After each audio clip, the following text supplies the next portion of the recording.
நமஸ்தே வணக்கம் welcome back to chef Deena's kitchen. என்னடா இன்றைக்கி நமஸ்தே வணக்கம் welcome back to chef Deena's kitchen சொல்லி ஆரம்பிக்கிறேன் நினைக்கலாம். இன்றைக்கி இருக்க சுச்சுவேஷன் நம்மளோட பழைய பழக்க வழக்கம் கொண்டு போய் சேர்த்துருக்கு. அது நம்ம உண்மையாகவே நம்மளை பாதுகாப்போட வச்சுருக்கு. நம்ம மட்டும் இல்லைங்க, இந்த உலகமே இதை பின்பற்றுறதுனால நம்மளை பெருமைப்படவும் வச்சுருக்கு. ஸோ நம்ம கையை சுத்தமாக தூய்மை வைப்பது நம்மளோட கடமை. நான் ஒரு ஷெஃபாக எப்பவுமே என்னோடய கையை சுத்தமாக வச்சுருப்பேன். அது மட்டும் இல்லை, நான் சமைக்க போகிறதுக்கு முன்னாடி எப்பவுமே என்னோடய கையை ஒரு வாட்டியும் நல்லா ஹேண்ட் வாஷ் பண்ணிட்டு தான் சமைப்பேன். இப்போது இன்றைக்கி சூப்பரான பிரியாணி பண்ண போகிறோம். அந்த பிரியாணி பார்த்தீங்கன்னா நம்ம நார்மலாக நிறைய பிரியாணிலாம் பண்ணியிருப்பீங்க. இன்றைக்கி நம்ம பாட்டில் ஒரு சூப்பரான மண்சட்டி வச்சு சிக்கன் பிரியாணி ஸ்பைஸியாக பண்ண போகிறோம். இப்போ இந்த டிஷ் எப்படி பண்ணுறது பார்ப்போம். அதுக்கு முன்னாடி இந்த டிஷ்ஷுக்கு தேவையான பொருட்கள் பார்த்தலாமா. நான் இமாலயா பியூர் துளசி பியூரிஃபைங் ஹேண்ட் வாஷ் யூஸ் பண்ணி என்னோட 2 கையை நல்லா க்ளீன் பண்ணுறேன். ஏன்னா இதில் ரியலான துளசி எக்ஸ்ட்ராக்ட் இருக்குது. அது மட்டும் இல்லை, துளசியோட நன்மை பற்றி நம்ம எல்லாருக்கும் நல்லா தெரிஞ்ச விஷயம். அதில் பர்டிகுலராக ஆயுர்வேதாவில் துளசியின் பங்கு அதிகமாகவும் இருக்குது. இதில் இருக்கிற ஆன்டி மைக்ரோபியல் ப்ராப்பர்ட்டிஸ் கிருமிகளான நமக்கு வர இன்ஃபெக்ஷன்லேருந்து நம்ம பாதுகாத்து வச்சுருக்கு. அது மட்டும் இல்லைங்க, இமாலயா இந்த துளசியின் சக்தியை அவங்க ஹேண்ட் வாஷில் யூஸ் பண்ணியிருக்காங்க. அதனால் ஒவ்வொரு வாஷுடன் 99.9% கிருமியை கொள்ளுது. முக்கியமாக இதில் இருக்கிற துளசி வாசனை ரொம்ப ஃப்ரெஷ்ஷாகவும் தரக்கூடியதாக இருக்குது. இந்த hand wash pH balanced. So நம்ம கையை சாஃப்டாகவும் மிருதுவும் ட்ரை ஆகாமல் பாதுகாக்கிறது. இப்போது இந்த பாட் பிரியாணி தேவையான பொருட்கள்: chicken 750 gram, basmati rice 500 gram, தயிர் 350 ml, வெங்காயம் 200 கிராம், கொத்தமல்லி 1 கைப்பிடி, பச்சை மிளகாய் 8 நம்பர், தக்காளி 100 கிராம், புதினா தேவையான அளவு, உப்பு தேவையான அளவு, மிளகாய் பவுடர் 1.5 டீஸ்பூன், மஞ்சத்தூள் சிறிதளவு, பிரியாணி பவுடர் மசாலா 1 டீஸ்பூன், ஓல்கரம் மசாலா, பட்டை, லவங்கம், பிரிஞ்சி இலை, ஏலக்காய், ஸ்டார் அனீஸ், நெய் 1 table spoon, fried onion 1 number வெங்காயம், ஃப்ரைட் கேஷ்நட் 10-15 நம்பர், ஆயில் தேவையான அளவு, இஞ்சி பூண்டு பேஸ்ட் 1 டேபிள் ஸ்பூன். இதாங்க இந்த ப்ரிப்பரேஷன் தேவையான பொருட்கள். ஒரு சின்ன பாத்திரத்துக்குங்க அதில் க்ளீன் பண்ணி எடுத்து வச்சுருக்க சிக்கன் ஆட் பண்ணுறோம். இந்த சிக்கன் பார்த்தீங்கன்னா 750 கிராம் சொன்னோம் பார்த்தீங்களா. இதில் ஒரு 200லேருந்து 250 கிராம் அளவுக்கு வித் ஸ்கின்னோட போட்டிருப்போம். இங்கே பார்த்தா தெரியும். இங்கே பாருங்கள், எதுக்காக வித் ஸ்கின்னோட போட்டுருன்னு கேட்டிங்கன்னா, உங்களுக்கு நம்ம ஸ்கின்னோட போட்டு குக் பண்ணும்போது உங்களுக்கு அந்த கொழுப்பு சத்து வரும். ஸோ அதனால் நம்ம என்ன பண்ணால் இன்னொரு மெத்தட் ப்ரிப்பரேஷன் பண்ணும்போது அந்த மாய்ஸ்டராக இருக்கிறதுக்கு என்ன பண்ணால் இந்த கொழுப்பு போடுவாங்க. இது நார்மலாக சிக்கன் பிரியாணி, மட்டன் பிரியாணி 2 பிரியாணிக்கு யூஸ் பண்ணுறது. ஸோ அதனால தான் கொழுப்பு போட்டிருக்கேன். உங்களுக்கு வேண்டாம்னா நீங்கள் எடுத்துடலாம். சரிங்களா? இப்போ சிக்கன் போட்ட பிறகு மிளகாய் பவுடர், மஞ்சத்தூள், பிரியாணி பவுடர், ஆயில், கொத்தமல்லி, புதினா, பச்சை மிளகாய் பேஸ்ட். இந்த பிரியாணி நல்லா ஸ்பைஸியாக இருக்கும். ஸோ அதனால் நான் என்ன பண்ணிங்கன்னா, இந்த க்ரீன் சில்லி பேஸ்ட்டை போட்டு நம்ம மேரினேட் பண்ண போகிறோம். அதுக்கு முன்னாடி இன்னும் கொஞ்சம் லைட்டாக இந்த ஃப்ரைட் ஆனியன் ஆட் பண்ணுறேன். தயிர் 1 குழிக்கரண்டி அளவுக்கு, உப்பு. இப்போ இதெல்லாம் போட்ட பிறகு நம்ம என்ன பண்ணால் இந்த சிக்கனை ஃபஸ்ட்டு மேரினேட் பண்ணுறோம். காரம் அப்படி வேண்டாம், எனக்கு இந்த ஸ்பைஸ் லெவல் வேண்டாம் அப்படின்னு வச்சிங்கன்னா அந்த டைமில் இந்த க்ரீன் சில்லி பேஸ்ட் போடாமல் டைரெக்டாக ப்ரிப்பரேஷனில் நீங்கள் க்ரீன் சில்லி போட்டு குக் பண்ணலாம். ஆனால் இந்த ப்ரிப்பரேஷன் நல்லா ஸ்பைஸியாக ஒரு சூப்பரான ஸ்டைலில் பண்ண போகிறோம். இந்த கொஞ்சம் லைட்டாக தயிர் ஆட் பண்ணுறேன். இந்த தயிர் போட்ட பிறகு நல்லா மிக்ஸ் பண்ணிவிட்டு இப்படி எடுத்து வச்சிங்கன்னா உங்களுக்கு இந்த மசாலா ரெடி ஆகிடும். அதுக்கு பிறகு இந்த மசாலா கரெக்டாக ஒரு 15லேருந்து 20 நிமிஷம் நல்லா ரெஸ்ட் விடுங்க. அதுக்கு பிறகு ப்ரிப்பரேஷன் ஸ்டார்ட் பண்ணலாம். ஓகே, இப்போ மேரினேஷன் பார்த்துருப்பீங்க. இப்போ நம்ம இந்த பாட் சிக்கன் பிரியாணி எப்படி பண்ணுறது பார்க்க போகிறோம். அதாவது மண்சட்டியில் பண்ணுற இந்த சிக்கன் பிரியாணி ஒரு சூப்பரான ஸ்டைலில் பண்ண போகிறோம்.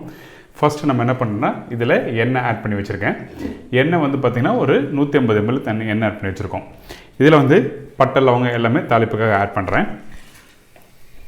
இப்போது ஸ்லைஸ் பண்ணி வச்சுருக்க இந்த வெங்காயத்தை இதில் ஆட் பண்ணுறேன். இதுக்கு பிறகு பச்சை மிளகாய் ஆல்ரெடி நம்ம அரைச்சி போட்டிருக்கோம். பட் இருந்தாலும் இந்த மசாலா ரெடி பண்ணுவோம், பச்சை மிளகாய் ஆட் பண்ணணும். இப்போது இந்த வெங்காயம் எல்லாமே நல்லா வதங்கணும். முக்கியமான ஒரு விஷயம், அந்த விஷயம் என்னன்னா, இந்த வெங்காயம் பாருங்கள், இப்போ ஸ்டார்டிங்கில் ஆயிலில் கொஞ்சம் எக்ஸஸாக இருக்க மாதிரி தான் இருக்கும். ஆனால் நீங்கள் வெங்காயம் கொஞ்சம் கரெக்டாக எண்ணெய் வச்சு நீங்கள் போட்டு வதங்கினா தான் உங்களுக்கு கரெக்டாக நல்லா வரும். சில பேர் எண்ணெய் கம்மியாக போட்டு போனாங்கன்னா பிரியாணிக்கு என்னன்னா, ஒன்று அந்த மாய்ஸ்சருக்கு அந்த ஃபேட் போட்டிருக்கோம், அதாவது மேலே இருக்க தோலை போட்டிருக்கோம், சிக்கனோட தோலை போட்டிருக்கோம். அதுக்கப்புறம் இன்னொன்று நல்லா மாய்ஸ்டராக கொடுக்கறது ஆயில். அதே டைமில் ஆயில் அதிகமானால் என்ன ஆகும் கேட்டிங்கன்னா, உங்களுக்கு கண்டிப்பாக சாப்பிடும்போது சூடு ஆறின பிறகு எண்ணெயாக இருக்கும் ரைஸ் சாப்பிட்றதுக்கு. ஸோ அதனால் எண்ணெயோட அளவு ரொம்ப ரொம்ப இம்பார்ட்டன்ட். கரெக்டாக மெஷர் பண்ணி போடுங்க. இப்போது வெங்காயம் நல்லா கோல்டன் ப்ரௌன் கலர் வருது பார்த்தீங்களா. இந்த டைமில் இஞ்சி பூண்டு பேஸ்ட் ஆட் பண்ணுறோம். இஞ்சி பூண்டு பேஸ்ட்டு போட்ட பிறகு நல்லா வதக்கிடுங்க. தக்காளி ஆல்வேஸ் நீங்கள் வீட்டில் கட் பண்ணும்போது நல்லா முழுசாக இருக்கணும். அப்போ தான் குக் பண்ணி வர டைமில் உங்களுக்கு வந்து தக்காளி மசாலாவும் கரெக்டாக உங்களுக்கு வந்து தெரிய வரும். மிளகாய் பவுடர், மஞ்சத்தூள் சிறிதளவு, உப்பு தேவையான அளவு. அதுக்கு பிறகு நம்மக்கிட்ட இருக்க இந்த கொத்தமல்லி, புதினா இது எல்லாத்தையும் ஒன்றா ஆட் பண்ணுறோம். இந்த வெங்காயம் தக்காளி ஸ்மாஷ் ஆகக்கூடாது. நீங்கள் வந்து அந்த வெங்காயம் வந்து கொஞ்சம் லைட்டாக அந்த கோல்டன் ப்ரௌன் வந்த பிறகு உடனே தக்காளி ஆட் பண்ணுங்கள். அதுக்கு பிறகு மசாலா போட்டு ஜஸ்ட் லைட்டாக மிக்ஸ் பண்ணிவிட்டு நம்மக்கிட்ட இருக்க இந்த தயிரை ஆட் பண்ணுறோம். இந்த தயிரை ஆட் பண்ணுறேன். நீங்கள் வீட்டில் மசாலா குக் பண்ணும்போது வந்து வெங்காயம் தக்காளி நல்லா வதக்கிட்டு அதுக்கப்புறம் பண்ணலான்னு நினச்சிங்கன்னா அந்த டைமில் என்ன ஆகுதுன்னா கண்டிப்பாக வந்து அந்த வெங்காயம் தக்காளி ரைஸோட சேரும் போது உங்களுக்கு வந்து ரைஸ் உதிரியாக வராது. அதனால தான் உங்களுக்கு வந்து அந்த ஜோல் வந்து தின்னாக வரணும்னு சொல்வேன். இப்போது மேரினேஷன் பண்ணி ரெடி பண்ணி வச்சுருக்கேன்ல அந்த சிக்கனை இதில் ப்ளேஸ் பண்ணுறேன். இப்போ இந்த சிக்கனை வந்து நீங்கள் குக் பண்ணணும். குக் பண்ணுறதுனா எப்படி குக் பண்ண நம்ம நிறைய ப்ரிப்பரேஷன் போட்டிருக்கோம். பட் இருந்தாலும் இந்த வீடியோன்னு சொல்கிறேன். இந்த சிக்கன் குக் பண்ணுறது 60 to 70% அளவு குக் பண்ணணும். வெல்டன் பண்ணக்கூடாது. ஏன்னா இந்த ரைஸ் வந்து இதில் வந்து ஹாஃப் டன் பண்ணி இதில் ஆட் பண்ண போகிறோம். ஸோ அதனால் ரைஸும் சிக்கனும் வந்து ஒரே அளவாக வந்து ப்ராப்பராக குக் பண்ணிடணும். இங்கே பாருங்கள், இந்த மாதிரி அந்த மசாலா கரெக்டாக வரணும். இப்போ கொஞ்சம் நல்லா வேகட்டும். ஒரு சின்ன மூடி போட்டு இந்த சிக்கனை வேக வச்சிடலாம். இதுக்கப்புறம் வந்து ரைஸ் இப்போது குக் பண்ணுறது பார்க்க போகிறோம். இப்போது இந்த சிக்கன் ரெடி ஆகுது. இந்த டைமில் வந்து இங்கே ஒரு வெசல்ஸில் வந்து தண்ணி வச்சுருக்கேன். இந்த தண்ணியில் வந்து ஆயில் ஆட் பண்ணியிருக்கோம். எதுக்காக ஆயில் கேட்டிங்கன்னா உங்களுக்கு வந்து ரைஸ் வந்து ஒட்டாமல் வரதுக்காக ஆயில் ஆட் பண்ணியிருக்கோம். பச்சை மிளகாய், புதினா, கொத்தமல்லி. இந்த பச்சை மிளகாய் புதினா வந்து ரேஷியோ பார்த்தீங்கன்னா சும்மா லைட்டாக கொஞ்சம் கொஞ்சமாக போடுங்க போதும். எதுக்காக ஆட் பண்ணால் அந்த ரைஸோட குக் பண்ணும்போது அந்த ஃப்ளேவர் வேணும். அதனால தான் ஆட் பண்ணுறோம். இதுக்கு பிறகு சால்ட் ரொம்ப இம்பார்ட்டன்ட். இந்த ஏரியாவில் நீங்கள் சால்ட்டு கரெக்டாக வந்து நீங்கள் ஆட் பண்ணணும். அதாவது இந்த ரைஸில் பார்த்தீங்கன்னா நீங்கள் சால்ட் போகிறது வந்து நீங்கள் வீட்டில் சாப்பிட்றதோட ரைஸ் சாப்பிடும்போது உங்களுக்கு சால்ட்டு தெரியல, அதில் 1 மடங்கு அதிகமாக இதில் இருக்கணும். குக் பண்ணி முடிச்சு பார்த்தீங்கன்னா அந்த சால்ட் அளவு கம்மியாகிடும். தண்ணியில் இருக்கும்போது ஒரு கல் அதிகமான மாதிரி இருக்கணும். அதுக்கப்புறம் இந்த கரம் மசாலா, அரிசியை வாஷ் பண்ணி ஊற வச்சுருக்கேன். கரெக்டாக 1/2 hour முன்னாடி ஊற வச்ச அரிசி, இந்த பாஸ்மதி ரைஸ். பாருங்கள், இப்போ ரைஸ் ஆட் பண்ணல. இந்த ரைஸ் டைமிங் பார்த்தீங்கன்னா ஒரு அப்ராக்சிமேட்டாக வந்து 5 to 7 minutes ஆகும். இந்த ரைஸ் போட்டிருக்கேன். அதே டைமில் வந்து ரைஸ் குக் பண்ணுற அந்த பெர்சன்டேஜ் பார்த்தீங்கன்னா 70% அளவுக்கு நீங்கள் குக் பண்ணிடணும். அதுக்கப்புறம் இந்த சிக்கன் மசாலாவை போட்டு குக் பண்ணுறோம்.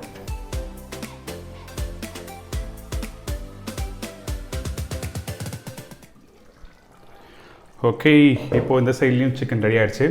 நீங்கள் கவனிக்க வேண்டிய விஷயம் என்ன, இந்த சிக்கன் மசாலாலாம் போட்டு குக் பண்ண டைமில் தண்ணி ஆட் பண்ணல. வேணும்னா தண்ணி வந்து ஜஸ்ட் ஒரு 100 ml தண்ணி ஆட் பண்ணலாம். அதுக்கு மேலே வேண்டாம், 100 ml மட்டும் போட்டால் போதும். இப்போ இந்த சிக்கன் கரெக்டாக நான் சொன்ன மாதிரி நல்லா வந்திருக்கு. இப்போ இந்த ரைஸை வந்து இப்படி மேலே ப்ளேஸ் பண்ணுறேன். இந்த தண்ணி வெடிக்கும் போது ரொம்ப இம்பார்ட்டன்ட். இதில் நாங்கள் தண்ணி நல்லா ஸ்டெயின் பண்ணிட்டு தான் நீங்கள் போடணும், சரிங்களா? அது ரொம்ப இம்பார்ட்டன்ட். நிறைய பேர் வந்து அப்படியே எடுத்து போடுவாங்க. அப்படி போடும்போது வந்து இதோட ரேஷியோ வந்து தண்ணி லைட்டான மசாலா கம்மி பண்ணிட்டு தான் பண்ணுவாங்க. ஒரு சின்ன கரண்டி எடுத்துக்கோங்க. இந்த கரண்டி வந்து பின்பகுதி, இந்த பின்பகுதியில் வந்து இந்த ரைஸை போட்டு இப்படி நல்லா மிக்ஸ் பண்ணணும். அப்போ தான் ரைஸு உடையாமல் நல்லா வரும், சரியா? ஸோ வீட்டில் பண்ணும்போது கரெக்டாக இதே மாதிரி பண்ணுங்கள்.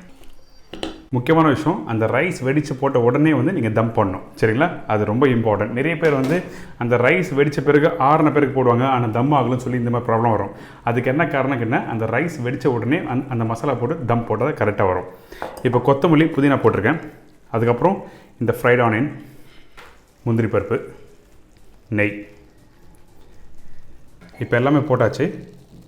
இதுக்கு பிறகு நம்ம ரெடி பண்ணி வச்சுருக்க தம் பண்ணுறதுக்கு இந்த மண்சட்டியில் சப்பாத்தி மாவு. அப்போ தான் உங்களுக்கு வந்து கரெக்டாக தம் ஆகும். அதனால தான் வந்து நம்ம என்ன பண்ணுறோன்னா இதை நல்லா டைட்டாக வச்சு ப்ளேஸ் பண்ணினா உங்களுக்கு வந்து அந்த ஆவி வெளியே போகாது. இந்த பிரியாணி ரெடி ஆகிறதுக்கு கரெக்டாக வந்து ஒரு 10 to 15 minutes ஆகும். மீடியமான ஃப்ளேமில் வைங்க கரெக்டாக. அதுக்கப்புறம் ஓப்பன் பண்ணி பார்ப்போம்.